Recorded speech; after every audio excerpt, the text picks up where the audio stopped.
In the period after I published episode 8 in our David's Choice series of videos, the one introducing the concept of 8 views, a number of people wrote to me asking that I show better close-up details of some of the prints that appeared in that presentation. Specifically, they wanted to see more of the Zashiki print series designed by Harunobu. So this supplementary video will do just that. Let's take a look at the set. The set of 8 prints is contained in a cloth-bound cover, on which is pasted yet another hand-carved and printed woodblock print. This appears to be another Harunobu design. It depicts a beauty posed as Daikoku, one of the 7 lucky gods.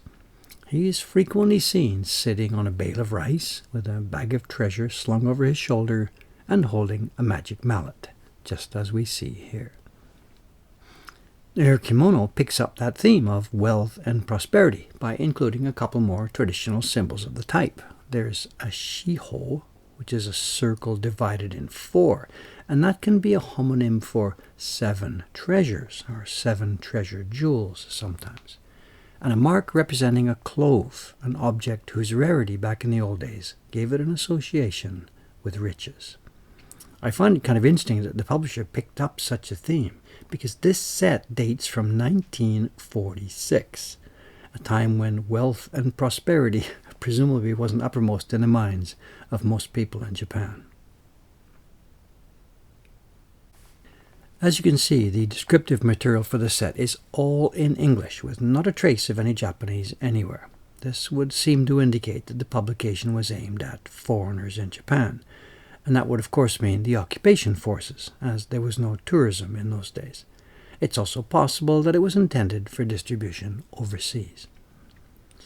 The pamphlet has an extensive discussion of the prints and the designer. Rather than slowly scroll over it for you to try and read here, I'll copy the contents into the video description. I'm not anywhere near being in agreement with their insistence on crediting the designer Harunobu as being the person who invented color printing, but we can save that discussion for another day. But one part we can look at now, the place where they credit the craftsman who worked on the project. Although the publication itself is not credited to the Adachi workshop, as we can see here, it was Adachi-san who seems to have managed the project. And this is Toyohisa. He's the man who founded the Adachi workshop in the 1920s. Now, the printing company who made this pamphlet have screwed up the layout here. The men listed as engravers are actually the printers, and vice versa. And what a list of names. These men are legends to me, absolute legends. Yokoi, Murata, Okura, Komatsu. These are the men who trained the older men that I met during my early years here. With one exception. Look at this, Susumu Ito. That name should sound familiar to viewers of our YouTube videos. It's the same Ito-san who appears in my Remembering a Carver video. Now, the early days of his carving career had been interrupted when he was conscripted into the military, but here he is, back in civilian life, picking up the knife again. When this set was made in 1946, he would have been 30, perhaps the youngest member of this group. And of course he didn't know it, but he had 53 more years of productive work ahead of him. But enough of this background. Let's look at the prints. This publisher made his own order for the images in the set of 8, but as I mentioned in the previous video, there is no firmly established sequence. So I'll stick with the ordering I used before, beginning with the evening snow image. For the most part here, I'll keep it quiet, but here and there, partway along, we'll freeze frame so that I can bring your attention to something I find a little bit interesting.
Let's pause here for a moment and look at this young lady's kimono pattern. It consists of some kind of drooping plant interspersed with repetitions of a mon, a crest design of a bird with its wings curved into a circular shape. Do you notice something strange happening here? Let's zoom back out for a second. The overall scene is depicted in a generally understandable perspective. It's sort of like an isometric view, I think, kind of like what we see in video games sometimes. But look at the kimono again. The fabric must be curved and draped around the woman, but all the circular patterns are depicted as completely flat circles, ignoring the curvature of the fabric. We saw the same thing back on the previous print. Let's look back at the pattern there. It completely ignores the actual shape of her body. There's an overall perspective on these designs, but never any sense of perspective on fabrics. And it's not just Harunobu who drew like this. Drawing fabrics with flat patterns is a general feature of almost every single ukiyo-e print through the entire course of the 18th and 19th centuries. Couldn't these men see what was in front of them? Obviously they could, but they simply followed the conventions of the genre.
Let's pause again here. This lady busy with her sewing.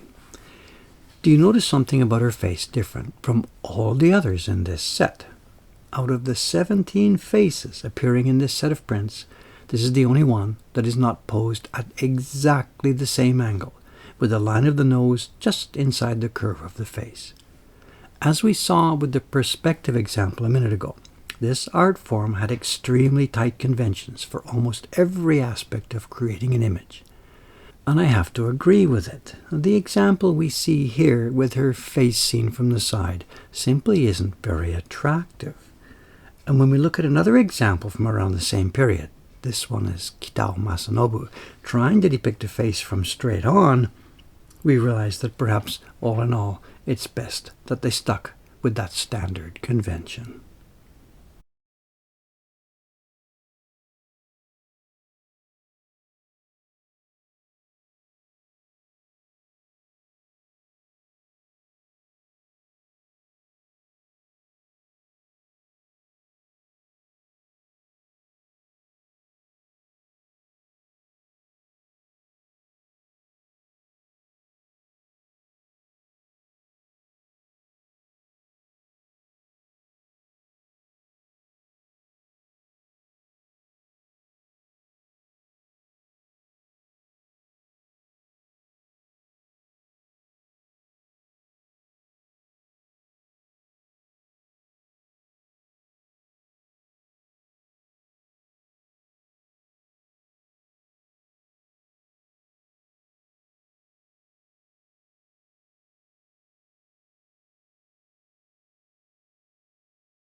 For our last pause, let's stop and inspect this young lady's hair and compare it with her kimono.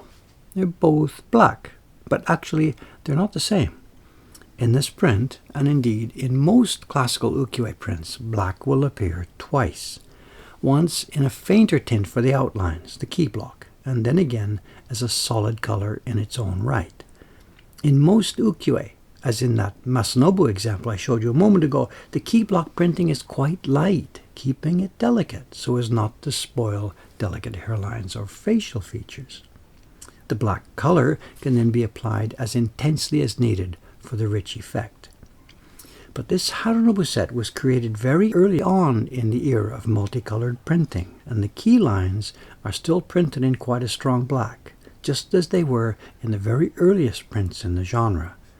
And it is just around the time of the original publication of this set that we see the transition beginning to using a fainter black for the key blocks. And as all of our printers here at Mokuhankan well know, Harunobu is very difficult to print.